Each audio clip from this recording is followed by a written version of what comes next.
예수님께서 그 초막절 끝날, 명절 끝날 큰 날에 외치십니다. 누구든지 목마르거든 내게 놓아서 마시라. 나를 믿는 자는 성경의 이름같이 그 배에서 생수의 강이 흘러나오리라. 목마른 자, 목마르다. 많이 듣잖아요. 예수님 또 의에 줄이고 목마른 자는 산상수에서 말씀을 하셨고, 이사야 55장에도 목마름에 대한 말씀이 나옵니다. 오라 너희 목마른 자들은 물로 나오라. 돈 없는 자도 나와서 사목대 값없이 와서 포도주와 젖을 사라. 목마른 자는 뭔가 그 일반적으로 이제 그 세상에 살아가는 사람들을 술 취했다, 뭔가에 중독되어 있다, 세상에 중독되어 있는 거죠. 그러니까 술 취한 상태에서 술이 깨었을 때 나타난 증상이 목마름이라고 그래요. 갈증. 술 많이 마시고 다음날 아침에 일어나면 이제 갈증을 느끼는. 그러면 술 마시지 말아야지. 술이 나에게 좋은 게 아니구나. 이 고생스러운 술을 뭐하러 마실까? 그러니까 여기서 목마름은 술 취함에서 나와서 술 취한 것이 좋지 않구나라는 것을 각성했을 때 목마름이죠. 그래서 술이 아니라 의에 줄이고 목마른 겁니다. 세상에 취해 있는 게 아니라 하나님께로 나오는 그런 각성된 상태가 목마르는 상태죠. 그렇게 하나님께서 우리를 어떻게 만드셨는가? 내 안에 있는 하나님의 형상, 하나님의 의도, 하나님의 뜻, 이런 거죠. 그것이 무엇인가를, 무언지는 아직 잘 모르지만, 아직 경험되진 않지만, 그것을 향해서 간절한 목마름 있는 자들은 나오라는 거예요. 그런 초청입니다. 이사야 55장에서 그런 초청이잖아요. 어찌하여 너희가 양식 아닌 것을 위하여 은을 달아주며, 양식 아닌 것, 배부르게 하지 못할 것을 위하여 수고하느냐. 양식 아닌 것, 배부르게 하지 못할 것을 위해서 살고 있다. 이게 술 취한 상태입니다. 세상에 중독되어 있는 상태. 왜 그렇게 사느냐라는 거예요. 너희가 찾는 거. 예를 들어서 목마를 때 우리가 콜라 사이다만 자꾸 단 거, 자극적인 거, 이것만 마시면 해갈이 되지 않는다고 그러잖아요. 그러니까 세상에 살면서 뭔가를 해갈시키기 위해서 그냥 우리는 세상 것으로 우리를 달래준다라는 겁니다. 그것이 양식 아닌 것을 위하여 은을 달아주는 것이고, 배부르게 하지 못할 것을 위해서 수고하는 사람들의 삶의 모습을 의미하는 거죠. 그들을 향하여 예수님이 지금 외치십니다. 누구든지 목마르거든 내게로 와서 마시라. 그러면 그 배에서 생수의 강이 흘러나올 것이다. 성경에다 그렇게 말씀이 되어 있지 않느냐 하는 거죠.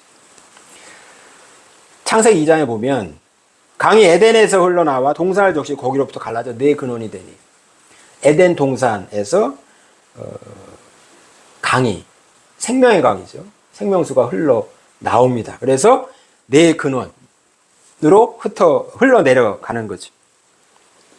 또한 요한계시록 22장에 보면 그가 수정같이 맑은 생명수의 강을 내게 보이니 하나님과 어린 양의 보좌로부터 나와 길 가운데로 흐르더라. 광자 위에 생명나무가 있어. 그러니까 생명수, 생명의 강이 흐르는 거예요. 거기는 에덴 동산입니다. 또 요한계시록에는 새하늘과 새 땅이죠. 거기에는 생명수, 생명의 강이 흘러나오고 있습니다. 또 생명나무가 있어요. 에덴 동산 생명나무가 있었던 것처럼 새하늘과 새 땅, 요한계시록 22장에도 생명수의 강이 있고 생명나무가 있습니다. 그것이 하나님과 어린 보좌로부터 흘러나오는 거죠. 요엘서에 성령에 대해서 말씀합니다.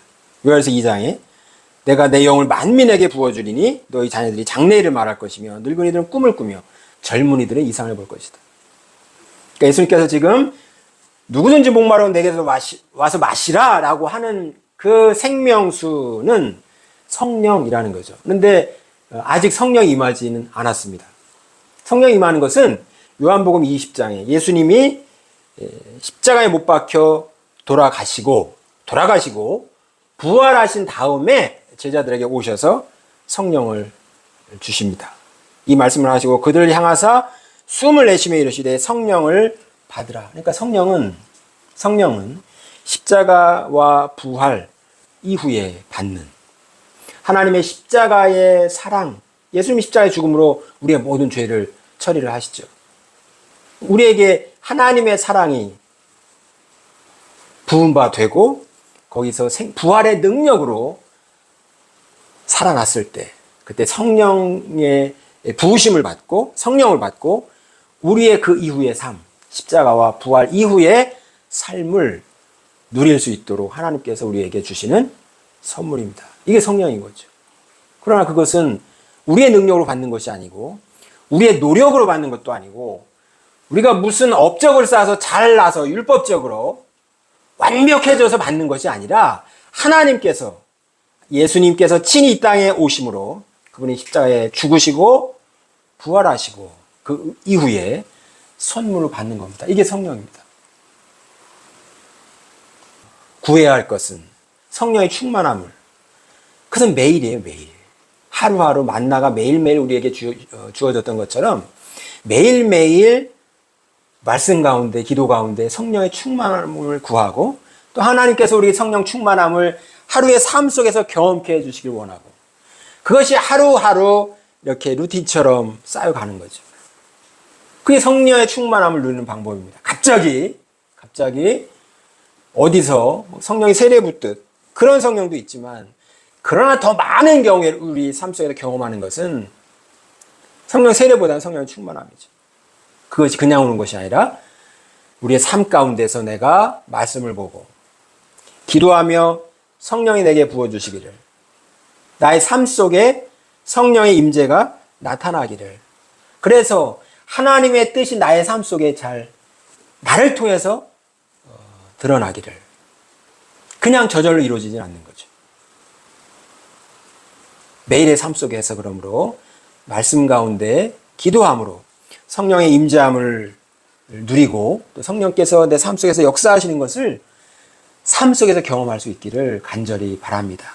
그것이 예수님께서 우리를 통해 예수님께 오면 우리에게 성령을 주시고 그 성령이 내 안에 계심으로 하나님의 형상이 나를 통해서 나타나는 거죠. 그렇게 나타나는 삶이 하나님의 나라입니다. 믿는 우리가 행할 것은 저절로 그냥 이루어지는 것은 아니므로 적어도 하나님께 시간을 드리고 말씀을 보고 기도하고 또 순종하는 그 가운데서 하나님께서 역사하실 겁니다. 영성이라고 하는 것은 하나님의 형상이 우리를 통해서 발현되는 것. 그러니까 그게 성령이 내 안에서 나를 통해서 내 생각과 내 말과 내 감성과 내 행동과 내 삶 속에 드러나는 것. 이걸 영성이라고 그래요. 이게 성령의 열매가 되는 거죠. 성령의 열매는 우리가 잘 아는 사랑과 희락과 화평 이런 것들이 드러나는 것인데 그것이 나를 통해서 드러나는 것. 인간인 나를 통해서. 그것이 성령의 열매요. 우리가 말하는 영성입니다. 하나님의 푸뉴마가 내 안에 계셔서 나를 통해 현실로 나타나는 모습. 이걸 영성이라고 하는 거죠. 그러니까 하나님께서 우리에게 원하시는 건 그거인 거예요. 내 안에 하나님께서 하나님의 형상을 주셨으며 그러므로 하나님의 아들이며 하나님의 아들이 된 우리가 예수님의 십자가와 부활의 능력으로 그게 가능하게 됐죠. 그러면 하나님의 아들 됨으로써의 삶을 누릴 수 있는 방법이 뭐냐? 오늘 말씀에서도 나를 믿는 자는 성경에 이른 것 같이 그 배에서 생수의 강이 흘러나오리라. 흘러서 나와서 이렇게 밖으로 나가는 거죠. 생수의 강이. 그러니 용서와 화해가 가능한 겁니다. 이게 성령의 작용이에요. 내 안에서 내가 받아서 내 안에서 흘러서 밖으로 나가는 거예요. 그러므로 내가 자꾸 나의 보호막을 울타리를 자꾸 치고 있다. 나를 보호하기 위해서 다른 것과 자꾸 멀어지고 있다. 라고 하면 내가 지금 하나님께로부터 멀어지고 있구나. 이렇게 생각하면 됩니다. 내가 지금 그러고 있으면 내가 지금 뭔가가 많이 연약해져 있구나. 내가 밖을 향해서 줄 것이 없구나. 내가 나를 닫고 있구나. 이렇게 이해할 수가 있습니다. 그러니까 나로부터 흘러나갈 수 있는 것, 그것이 자연스럽게 이제 주변에 전할 수 있는 무언가를, 즉 하나님의 사랑을, 하나님의 일하심을, 또 우리 안에 있는 하나님의 형상을 회복해야 함을 전할 수 있는 자연스러운 선교가 될 수가 있는 거죠. 그러니까 성령을 받은 우리의 모습입니다. 그리고 예수님께서 지금 오신 이유가 그렇게 목마른 자들에게 와서 생수를 마시고, 그러니까 예수님께 와서 생수를 마시고 그 마신 생수가 주변으로 흘러나가게끔 하라는 그런 초대인 것입니다. 저와 여러분이 그런 예수님의 초대에 응했고, 또 하나님의 사랑으로 구원을 받았고, 내 안에 성령께서 함께 하신다면 이제 성령 충만하여 그 생수, 우리가 경험한 생명수가 다른 사람에게도 흘러나갈 수 있기를 주님의 이름으로 축원합니다. 그런 능력과 그런 여유와 그런 힘을 가지실 수 있기를 바랍니다. 그러니까 성령 충만하다는 것은 예수 그리스도께서 우리 안에 지금 함께 하신다는 의미예요. 예수 그리스도께서 지혜로, 말씀으로, 능력으로 우리와 함께 하고 계신다는 증거입니다. 이게 하나님의 아들됨의 삶인 것입니다. 그러면 또 거짓과 진리를 분별할 수가 있죠. 이게 성령께서 우리에게 주시는 겁니다. 진리의 영이니까. 무엇이 거짓이고 무엇이 진리인지, 무엇이 하나님의 뜻이고 무엇이 세상의 유혹인지를 분별할 힘이 있다는 거예요. 근데 이 성령의 능력의 앞에 십자가를 우리가 잊어서는 안 됩니다. 여전히 세상 것에 술 취해 있으면서 술 취함으로 추구하는 것을 성령으로, 십자가 없이 술 취함으로 추구하는 것을 십자가 앞에 내려놔야 되잖아요. 근데 십자가 없이 그냥 술 취해 있어, 내가 바라고 있고 나는 술 콜라 사이다를 원해요. 근데 성령께서 해주셨으면 좋겠어. 근데 십자가가 없어. 그러면 성령의 능력이 아닌 거죠. 내가 술 취해서 술을 구하고 목말라서 콜라 사이다, 시원하고 달콤한 것을 구하고 있는 것은 아직 십자가를 경험하지 못한 거예요. 그리고 성령을 구할 수는 없는 거예요. 왜냐하면 성령은 예수님께서 십자가에 못 박고 부활하신 이후에 주신 선물입니다. 그게 바뀌면 하나님의 뜻이 아닌 거예요. 혹 우리 가운데 여전히 세상 것을 바라보며 세상에 술 취해 있어요.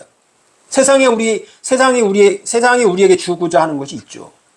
많은 달콤한 것들이 있습니다. 근데 나는 아직 십자가 앞에 그런 것들을 내려놓고 싶지는 않아요. 근데 하나님의 그것을 얻게 해주는 하나님의 능력은 필요해. 그래서 매일 간절히 기도해. 그럼 성령의 역사하시지 않는 거죠. 만약에 뭔가 역사했던 건 성령의 역사가 아니에요. 하나님과 관계없는 것이 역사한 거예요. 그러므로 우리가 성령 안에서 살아가려고 한다면 먼저는 십자가와 부활을 경험해야 합니다. 유월절이 있은 다음에,